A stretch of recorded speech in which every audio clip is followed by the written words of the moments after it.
மரணம் வரும். இல்லை என்கிட்ட இத்தனை கோடி ரூபா பணம் இருக்கு, எனக்கு மரணம் கிடையாதுன்னு சொல்ல முடியுமா? சொல்ல முடியுமா? சொல்லவே முடியாது. நம்ம உலக பணக்கார வரிசையில் பார்த்தோம். கடந்த நாட்களில் இறந்து போன அருமையான சகோதரர் டாட்டா, ரத்தன் டாட்டா.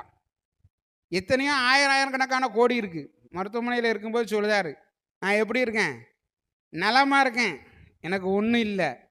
மறுநாள் என்ன செய்து விட்டார்? மரணம் அவரை ஆட்கொண்டது.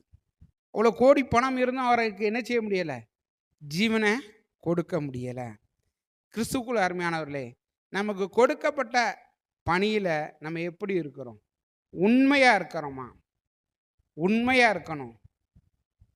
அருமையான வேத பாடத்தில் கேட்டோம், கொஞ்சத்தில் உண்மையாக இருந்தால் அநேகத்தின் மேல் அதிகாரியாய் வைத்தேன்.